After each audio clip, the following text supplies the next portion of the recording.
Hi friends, welcome to my channel. 32,000 মামলা, যেটা কিনা 19 বার ধরে হিয়ারিং হচ্ছে কলকাতা হাইকোর্টে। আগামী 11ই নভেম্বর এবং 12ই নভেম্বর 2025 মনে করা হচ্ছে তার সমস্ত পরিসমাপ্তি ঘটতে যাচ্ছে। অর্থাৎ এই দুটি দিনই আমাদের বলে দেবে এই 32,000 মামলার ভাগ্য ঠিক কোন দিকে যাচ্ছে। হয়তো নভেম্বরে 12 তারিখ রায় বেরোবে না, এটা ঠিক, কিন্তু রায় না বেরোলেও, রায়টা রিজার্ভ থাকলেও আমরা অনেকটা পরিষ্কার হয়ে যাবে যে রায়টা কোন দিকে যাবে। মনে হয় ভাই তুমি জানলে কি করে? তুমি কি ভাই জ্যোতিষী? না তুমি জ্যোতিষী বিদ্যা পড়াশোনা করেছো? ঠিক তাই। আজকে আসুন এই ভিডিওর মধ্য দিয়ে আমি 4টি সেগমেন্টসে এই ভিডিওটি ভাগ করেছি। এই 4টি সেগমেন্টস ভালো করে শুনলে একজন বাচ্চা ছেলেও বুঝতে পারবে এই মামলার রায়টা কোন দিকে যাবে।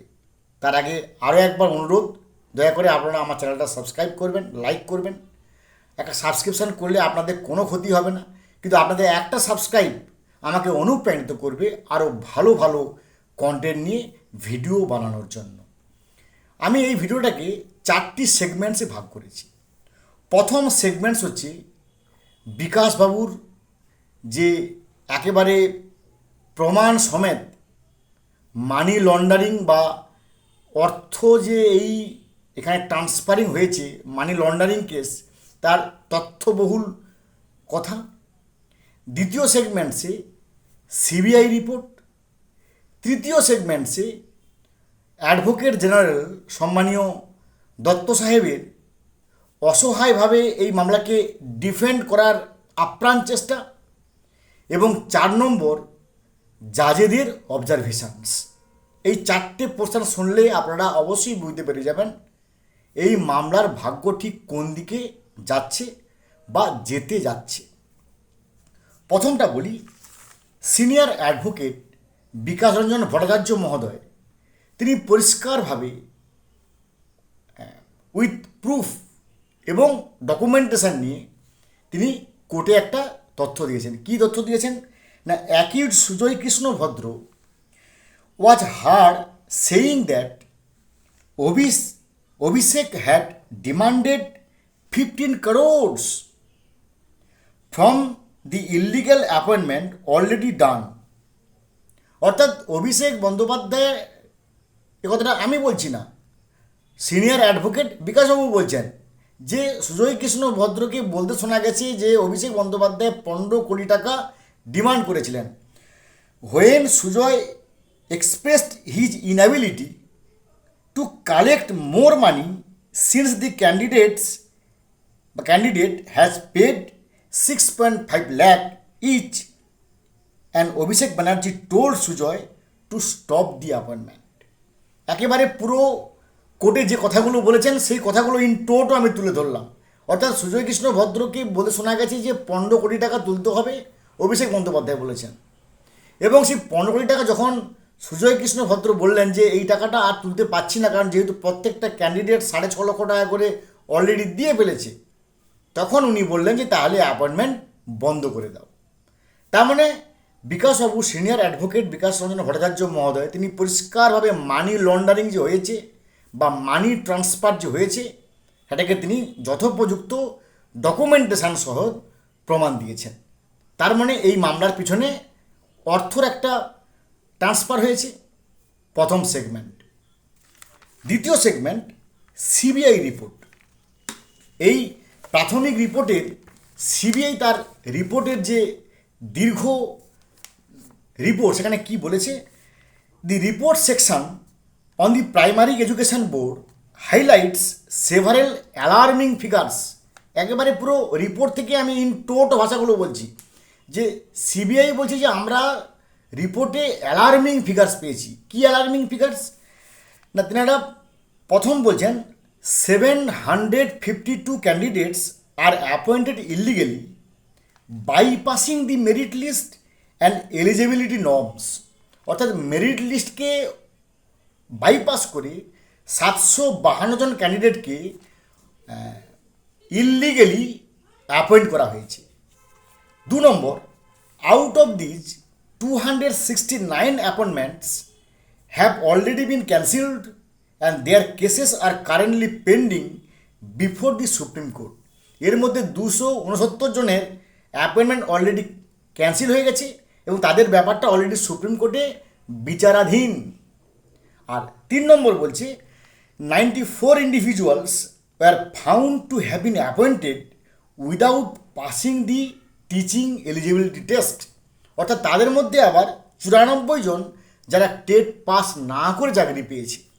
এটা আমার কথা নয়, এটা সিবিআই রিপোর্টের একবারে রিপোর্ট থেকে ইন টোটো ভাষাগুলোকে আমি আপনাদের কাছে রিপ্রেজেন্ট করলাম। তার মানে এখানে পরিষ্কারভাবে হচ্ছে 752 জনের ইলিগাল অ্যাপয়েন্টমেন্ট হয়েছে, 269 জনের অ্যাপয়েন্টমেন্ট ক্যান্সেল হয়েছে, 94 জন অ্যাপয়েন্টমেন্ট যারা কিনা টেট পাস না করেই চাকরি পেয়েছে। তার মানে এখানে দুর্নীতির গন্ধ, এটা সিবিআই কথা বলেছে। সিবিআই একটা সেন্ট্রাল এজেন্সি, তার রিপোর্ট নিঃসন্দেহে অতি গুরুত্বপূর্ণ, ভাইটাল এবং ক্রুশিয়াল। বেশ, এবার তৃতীয় সেগমেন্টে আসি। অ্যাডভোকেট জেনারেল কিশোর দত্ত মহোদয় তিনি রিজার্ভেশন, রিল্যাক্সেশন, প্যানেল ইত্যাদি নিয়ে তিনি কীভাবে ডিফেন্ড করেছেন। তিনি যখন এই রিল্যাক্সেশনের প্রশ্ন আসে যে 2015 সাল থেকে তাহলে কী করছিল, চাকরি পাওয়ার 2 বছরের মধ্যে তাকে অবশ্যই ট্রেন্ড হওয়ার প্রয়োজন ছিল, তখন তিনি প্রডিউস করেন যে 2017 সালের সেন্ট্রাল গভর্নমেন্টের একটা MHRDর একটা বিশেষ অধিকার বলে, যে অধিকারটা শুধুমাত্র অনলি ফর ওয়েস্ট বেঙ্গলকে দেওয়া হয়েছিল। সেই 2017 অ্যামেন্ডমেন্ট অনুযায়ী 2017 সাল থেকে 2019-এর 31শে মার্চ পর্যন্ত সেই MHRDর স্পেশাল পারমিশন নিয়ে এনারা সবাই ট্রেন্ড হয়েছেন ইত্যাদি ইত্যাদি। তিনি নানারকমভাবে আরও প্যানেল, অ্যাপটিটিউড টেস্ট, ইন্টারভিউ সমস্ত বিষয়ে তিনি আগে বলেছিলেন। প্রথম তিনি বলেছিলেন, তারপরে আবার রিপ্লাই হিসেবে তিনি আবার বললেন 6 নভেম্বর 2025। এবার আসি শেষ সেগমেন্টে, জাজেদের অবজারভেশন। আমি এর আগে বারবার বলেছি যে সিনিয়র অ্যাডভোকেট তাকে ভাই আমি নিয়োগ করেছি, এক্স রামবাবু, শ্যামবাবু, যদুবাবু, মধুবাবু, মঞ্জুদি, ডলিদি, শ্যামলিদি, যে সিনিয়র অ্যাডভোকেট হোক না কেন তাকে আমি নিয়োগ করেছি বা আমরা নিয়োগ করেছি। তিনি তো আমাদের কথা বলবেন, এটাই স্বাভাবিক। কিন্তু জাজেদের কথা, জাজেদের অবজারভেশন নিঃসন্দেহে গুরুত্বপূর্ণ। আমরা দেখেছি SSCর 2016 মামলার ক্ষেত্রে জাজেরা প্রথমে বলছেন তাদের অবজারভেশনে যে ডাল মে কুচ কালা হয় ইয়া পুরো ডালই কালা হয়, এবং তারপরেই পুরো প্যানেলটা একেবারে ঘেচাংফু হয়ে গেল। তারপরে ডি মামলার সময় বলছেন যে স্টেট গভর্নমেন্ট সুদঘরের মতো আচরণ করছেন এবং তার ফল কী হবে সেটা আমরা সবাই জানি। এক্ষেত্রেও অবজারভেশন অত্যন্ত গুরুত্বপূর্ণ। কি বলছে অবজারভেশনে? The Calcutta high court is presently conducting a comprehensive analysis of the entire recruitment process, closely examining the extent of corruption and the level of administrative accountability involved. অর্থাৎ পরিষ্কার কথা বলছে যে এখন ক্যালকাটা হাইকোর্ট পুরোপুরি তার অ্যাডমিনিস্ট্রেটিভ অ্যাকাউন্টেবিলিটি এবং কারাপশানের পরিমাণ নিয়ে তেনারা কিন্তু খুবই একবারে গভীরভাবে কম্প্রিহেন্সিভ অ্যানালাইসিস করছেন। প্রথম অবজারভেশন। এবার দ্বিতীয় অবজারভেশনে আসি। দি জাজ maintained an extremely farm stance on corruption through out the hearing.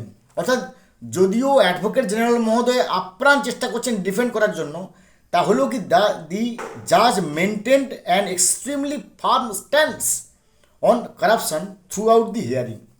এবার শুনুন, ডিউরিং দি প্রসিডিং, এই প্রসিডিংয়ের সময় the judge raised the issue of money transfers and cited an example from a Tripura case, emphasizing that the court would not overlook financial irregularities in public recruitment. এটা খুব গুরুত্বপূর্ণ। কি বলছে যে court কিন্তু এই প্রসিডিংয়ের সময় কোর্ট অত্যন্ত ভালো করে মানি ট্রান্সফারের উপর নজর রেখেছে।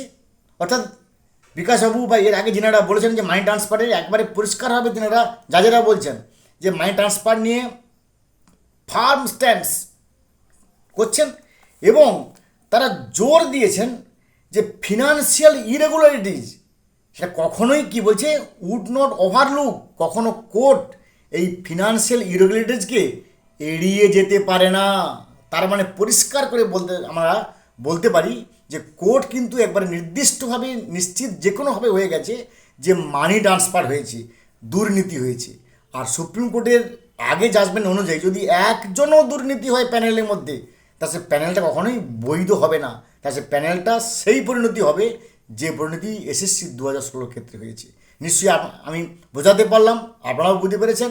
যদি কোনো থাকে কোনো প্রশ্ন কমেন্টে করুন। ভালো থাকুন, have a good day, thanks.